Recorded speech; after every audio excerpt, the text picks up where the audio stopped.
ऐसा लगा अंत में बताइएगा जरूर। अरे बहू, चाय ले ले, उठ जा बेटा। अरे मम्मी रहने देती ना, मैं उठ तो रही थी। अरे कोई बात नहीं, खाने में क्या बनाना है वो बता दे। देख लो माँ, कुछ भी जो ये कहे बना लेते हैं। बेटा, मैंने तो जो सब्जी थी वो काट दी है, तू बस रोटियां बना लेना। ये हर रोज सुबह का सीन था ममता के ससुराल का। एक दिन पड़ोसन कहती है, अरे बहन जी, सारा दिन काम करती रहती हो, थकती नहीं क्या आप? बहू क्या करती रहती है सारा दिन? अरे वो भी कुछ ना कुछ करती ही रहती होगी।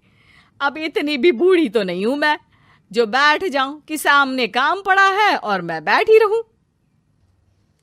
अरे लेकिन बहू की तो आदत खराब हो जाएगी जब सारा काम आप ही कर दोगी। अरे ठीक है ना, कम उम्र में हमारी भी शादी हुई थी। अब आजकल के पढ़ने लिखने वाले बच्चों को सारी जिम्मेदारी लेने में भी तो वक्त लगता है। बहू है तो क्या हुआ, मेरी बेटी की उम्र की ही है ना। एक उसे भी देख लो, चाय बनाने के सिवा आता ही क्या है। ममता से सारी बात करती है। हाँ, मम्मी जी ही ज्यादा काम करती हैं, इसमें कोई दो राय नहीं है। लेकिन मैं भी क्या करूं, ऑफिस और घर के बीच जो वक्त मिलता है उसी में काम कर लेते हैं, है ना। दिन बीत रहे थे। सास बहू के बीच की बॉन्डिंग अच्छी थी, लेकिन जब बहू माँ बनती है तो जो थोड़ा बहुत काम किया करती थी वो भी छोड़ देती है। बहू, ये ले, तेरे लिए बनाया है। इसको खाने से बच्चा और तू दोनों स्वस्थ रहेंगे। ठीक है माँ जी।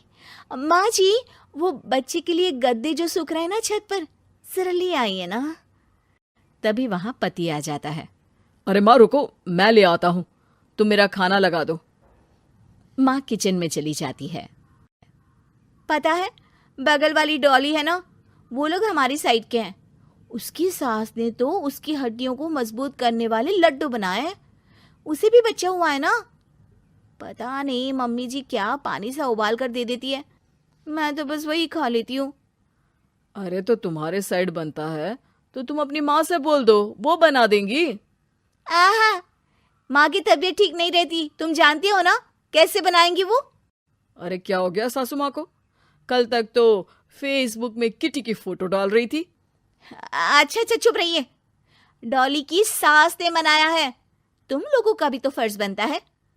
तभी वहां सास आ जाती है। ये ले बहू, गर्म पानी की बोतल, गर्म पानी पीने से पेट अंदर हो जाएगा। नहीं नहीं माँ जी, गर्म पानी पीने से प्यास नहीं बुझती। अरे पी लेना बेटा। वो बगल वाली डॉली को तो जानती है ना, जो तुम लोगों के साइड की है। तेरे साथ ही उसका भी बच्चा हुआ था। बेचारे का कोई ख्याल रखने वाला नहीं, सारा काम करती है और रात में बस एक लड्डू खाकर सो जाती है। पेट तो लटक ही गया है और बच्चा तो कितना कमजोर सा है उसका। अच्छा माँ, क्या बात है, डॉली की ये हाल है? क्यों मैडम, क्या कहना है आपका? अब पता है मुझे, किसी के पास मेरी सास की तरह सास थोड़ी ना है। नहीं नहीं बेटा, ऐसा नहीं है। मेरे लिए तो तुम सभी मेरे बच्चे जैसे ही हो। ममता को समझ में नहीं आता कि वो सास में कैसे कोई बुराई निकाले, क्योंकि हर कोई उससे उसकी सास की तारीफ ही किया करता था। एक रोज ममता के घर उसकी ननद आती है। अरे भाभी, मुन्नी को तो 6 महीने हो गए, आप अभी भी बेड पर हो। आ गई है आप? कैसी हैं बुआ? बच्चा होने के 6 महीने बाद आई हैं आप? भाभी, अमेरिका दूर है ना तो वक्त लग जाता है। अब इनकी छुट्टी अभी थी तो सभी आ गए। वैसे माँ कहाँ है? थकी हारी सास बेटी को देखकर खुश हो जाती है। माँ, इस बार तेरा वीजा तैयार है, मेरे साथ चलने को तैयार रहना। हाँ हाँ बेटा, मैं तैयार हूँ। अरे ऐसे कैसे माँ, मैं कैसे मैनेज करूंगी? कैसे मतलब? जैसे मैंने किया अमेरिका में, आप इंडिया में कर लेना। वैसे आपका तो मायका भी पास ही में है ना। हाँ वो तो है, लेकिन वहाँ माँ के पास वक्त नहीं होता। ईश्वर भक्ति में उनका सारा समय चला जाता है। भाभी, बेटी परेशान हो तो माँ का ध्यान आरती में कैसे लग सकता है? समझ में ही नहीं आता। वैसे भी अब माँ को मैं अपने साथ ले जा रही हूँ। माँ को विदेश घूमने का शौक है ना। ममता मन मारकर चुप हो जाती है, लेकिन मन ही मन सोचती है कि वो कैसे सारा काम मैनेज करेगी। पति का खाना, नाश्ता, मुन्ने को नहलाना, धुलाना, फिर रात भर इसके लिए दूध तैयार करना। माँ तो सारा काम करती थी। हे भगवान, ना भाई ना। क्या हुआ भाभी? क्या सोचकर ना भी ना कर रही हो? अरे कुछ नहीं, बस बच्चे के बाद से ही कमजोरी ज्यादा हो गई है ना, तो अचानक से बड़बड़ाने लगती हूँ मैं। अगले दिन ममता अपनी माँ को फोन करती है। राधे राधे। माँ मैं क्या करूं, मेरी सास तो अमेरिका जा रही है बेटी के पास। अब घर का सारा काम, बच्चा, सब कैसे मैनेज करूंगी। तू आ जाना माँ कुछ महीनों के लिए मेरे पास। अरे ना ना ममता, मेरे बस की बात नहीं है काम धाम। अरे तू तो जानती है ना, मैंने तो तेरे भाई की शादी भी गरीब गांव की लड़की से इसीलिए ही की थी कि वो चुपचाप घर का सारा काम करे। वैसे भी अब तो आदत भी नहीं रही मेरी काम करने की। ममता को माँ पर बहुत गुस्सा आता है। ठीक है माँ, देख लूंगी मैं, लेकिन मेरी मुसीबत के वक्त आप मेरा साथ नहीं दे रही है, अब भूल जाना मुझे। ममता गुस्से में आकर फोन रख देती है और रोने लगती है, लेकिन बेचारी करे भी तो क्या।